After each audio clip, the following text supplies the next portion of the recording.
So here we are with the first in our series of book club reviews for the Badass Book Club. Yes.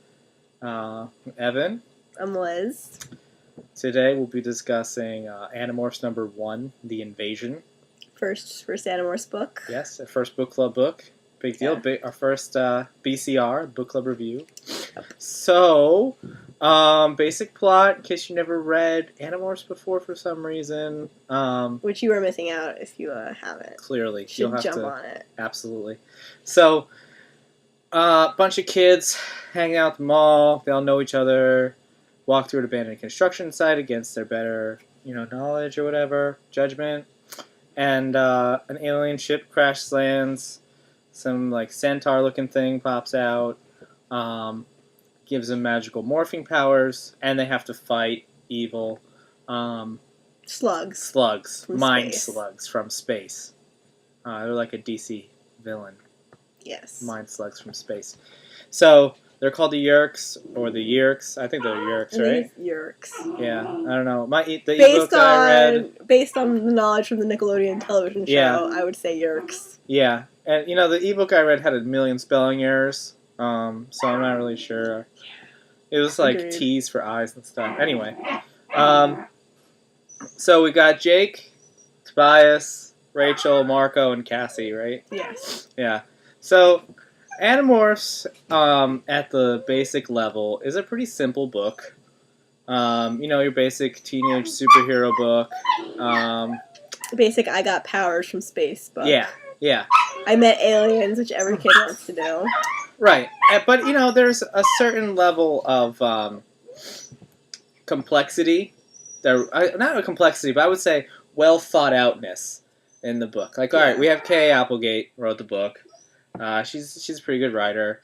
And she thought things through. So she was like, all right, these kids can morph into animals. But that's pretty ridiculous. If I could morph into an animal, I would morph into that slug from the asteroid in Star Wars. And then I would just eat everyone. Done. And that would be it. Bam, we win. Bam, Yerk's defeated. Or I'd be like, saved. Yeah, let's make 5 rhinos. We'll run over the bad guys, and that'll be it. But, so the limitation that she put on was that you have to touch the animal first. So that could be kind of tough. So they thought, well, all right, how are we going to do this? So Cassie is her mom's a wildlife doctor or something. They own a crazy farm. Yeah, they have a crazy farm where they do rescue, they rehabilitate animals, and also her mom works at some kind of amusement park where they have a zoo. Yeah, a zoo amusement park. They got rides in a big zoo. Yeah. So there's that. Then you got, all right, so people morph into animals. We can't have these animals talking to each other. Clearly, they wouldn't be able to blend in very well. No. So, when they become in their animal forms, they can talk to each other telepathically, and they can control who is able to read their thoughts, which is key. Which you is don't want Visser 3, the Yerk leader, to hear what you're thinking. Right. So. And then they can project their thoughts to people in animal form, so they don't have to talk all the time. That's, an extra part of the Andalite power or whatever. And she also put a good amount of thought into what kind of kids she wants. So she's got Jake. He's the leader. He's the white kid. But he's the unwilling leader, so he doesn't seem too cocky. Right. He's not really sure. He's kind of on the fence. He kind of wants everyone else to decide what to do for him, but they look at him as a leader. He's your suburban white kid. Rachel, his hot cousin. She's blonde. Jake is the narrator, so he doesn't want to say my hot cousin. But he kind of does. But he's yeah, she's pretty, I guess. Yeah, but she's my cousin, so I don't think about her that way. Then you got Marco, who is this Latino kid. What? From from a broken. His mom died, and his dad became a raging alcoholic. So he's all oh, we can't just go doing this stupid stuff. My dad will be real sad if I die. And you got Cassie, who Jake is basically there's Rachel and there's Cassie, and Cassie's black. And that's basically how he describes her. Okay, that's 3 lines in the description. Well, it's not the first thing he says. He says Cassie is completely different from Rachel, and then he says she's black. That's just how it is. I mean, Okay, I'm sorry. whatever. Whatever. Jake is racist, but he loves Cassie, so it's okay. He's into Cassie. Yeah, they kiss later on. Not for a long time, but they do. And then you're jumping Spoiler ahead. alert. Spoiler. All right. So then we got Tobias, who is also white, but he's like trailer trash white. Like his parents were like, I don't want you anymore. So he gets passed around from family member to family member. His aunt and uncle kind of like use him as revenge. They're like, I'm Yeah. sick of you. I'm gonna send you to your aunt. Exactly. So we've got basic setup is they get their powers, they try out their powers, they find out it's for real, they go to the zoo to get some sweet powers, and Sweet powers. Yeah, they get like a gorilla, a tiger, a hawk, An elephant. Which is that was good. pretty badass. Yeah. And what did Cassie get? Oh, a Cassie horse. is just She was all a about the horse. Yeah, she was like From running farm. around as a horse or whatever.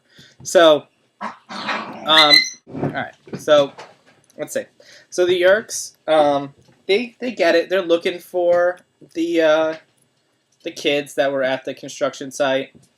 Tom, Jake's brother, he's a Yerk. He's a controller, I guess you call him. Roller. He kind of thinks that Jake might be one of them, but he's not sure. So they invite them to their super Yerk cult called the Sharing. Now, I just want to say, who in their right mind Would join the Sharing. Yeah, it is clearly a cult. It's called the Sharing. When he asks what they do cool stuff. Like, they go to the beach, they play volleyball, and they have, like, cookouts and shit. And you can be a full member or a partial member. So if I was a parent and I had, like, a 12-year-old kid, because I think that's about how old the Animorphs are. They're in junior high. Yeah. And I was like, and my kid was like, hey, Mom, Dad, I'm going to go and hang out at the beach with a bunch of cops and the assistant principal and all these old people. and all these high school kids in a group called the Sharing. Come on, let's be real here. What are you sharing? Exactly. Probably nothing good. We're sharing Kool-Aid and going to the moon or something, or you're going to get raped. Which, it could happen. It could happen, but Kay Applegate isn't going to, like, infer raping. I don't know. You never know. So, Not appropriate for a Scholastic book. No. But, it's hard to say. It's hard to say. So, they're like, oh, all right, let's just get them all at once. We'll go to a Sharing meeting, we'll check it out. Well, they do, and Jake actually turns into a dog. He turns into a dog, and he's like, I'm gonna infiltrate this shit, but I don't want Tom to see me. So Cassie kind of gets caught snooping around by this police officer controller. Then they're like, whoa, this is dangerous, let's go home. So they eventually figure out that the Yerk pool, where the Yerks have to go to like recharge every 3 days. That's how she writes in. Okay, so the Yerks have to be beatable, right? They can't just live inside people's heads. Then you have to kill the people to get them out. So the Yerks have to come out of the heads every like 3 days to get nutrients from the Yerk pools. So the Yerk pool's under their school. They go. They have like this giant animal raid on it, and they try to free some people. But Visser 3 shows up and fucks them up.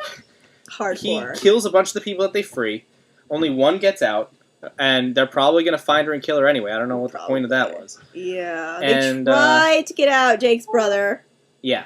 Confirmation. Total controller guy. Yep. Can't deny it anymore. But he doesn't want to be. He's not one of the was volunteer guys. Not a volunteer Yerk. Yeah. Controlled guy. Yeah. He's totally like, back off, bitches, but it didn't work out. Yeah, he was even trying to like fight them at one point. So, the other part about the morphing thing is that they can only stay animals for 2 hours, before they have to go back into human. If you don't basically unmorph after 2 hours, you are stuck as that animal forever.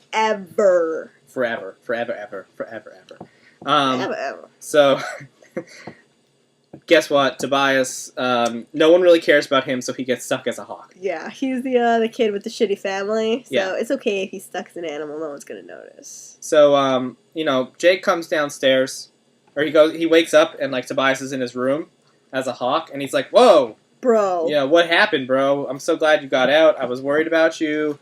And he's like, yeah, at least we're all safe and stuff. He's like, yo, turn back into human. It's all right. We're in my room. I'll get you some clothes or whatever. It's cool if you end up naked because you can't morph with your clothes. Right, not yet. Then you need, like, spandex. And he's like, dude, I can't. And then they're like, what? And the book's over. Yeah. I think Jake, like, cries. Oh, he does. He sheds a manly tear. Jake is kind of a pussy, though, so... He's a total pussy. He is. I think Rachel is more like the head bitch in charge of the group. She is. She turned into a fucking elephant. Like she fucks shit up. And Jake is just kind of like, they couldn't make a girl, you know, the leader. Yeah, because that would be, like, sexist. Because then, you know, 10-year-old boys would be like, fuck this. Yeah, I don't want to read about a girl. So, I still don't want to read about a girl being the leader. They made her hot and hoped that would kind of, like, even it out. Yeah. But... So, I mean, what we have here, definitely good for a kid's book. Quality. Well thought out. Pretty epic. Lots of action from the get-go. Yeah. I mean, they basically bust into the headquarters day one. Day one. Like, they're like, cool, we can turn into animals. Let's go fuck shit up. Like, exactly. Right away. Yes. No fear. Which is what anyone would do. Like, I could turn into an elephant. What the fuck are they going to do, little slugs? Well, it turns out they have, like, super powerful aliens as their guards. And, you know. Pretty much if you can control anybody you want, you'd probably pick some fucking crazy aliens to take over. So... So, like... Also, Visser 3, I don't know if we mentioned this, like, is controlling an Andalite so he can morph into shit. Oh, yeah. He's the only one that can morph. He's the only guy who can morph. And so here's the thing. So, clearly, animals are charging in and breaking people out of cages. You think, oh, shit, they must know. But Visser 3 doesn't know that the Andalite gave the kids his powers. So, they think it's just, like, some random Andalite warriors that didn't get killed that day. So that's good because then they're not automatically looking around for kids who disappear, like hang out at the zoo all the time or something like that. Because clearly these kids would be fucked if they did. Yeah. We're not going to get 54 books out of that. No, that would end pretty quickly. So,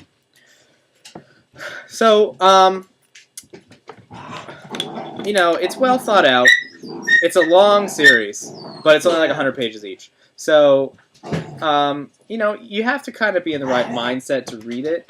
You have to be like, okay, this is a kid's book. Yeah. But they don't really, like, talk down to you, which is good. Yeah. You know, the characters are believable.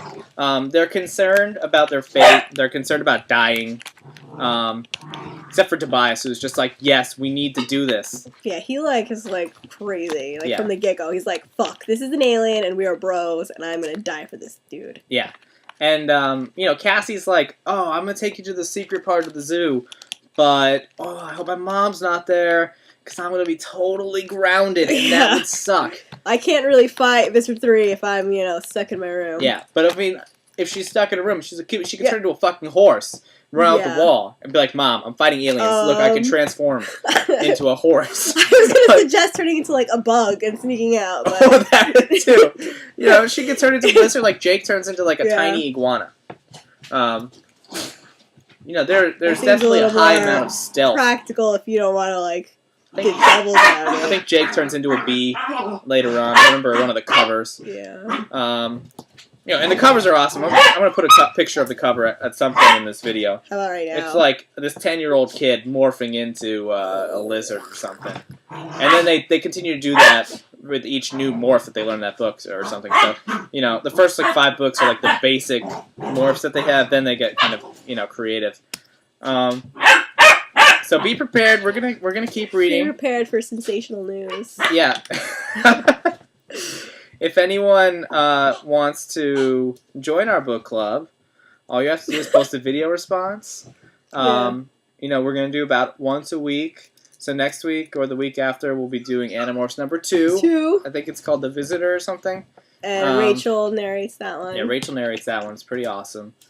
I don't really remember as much of that one as I do of the first one.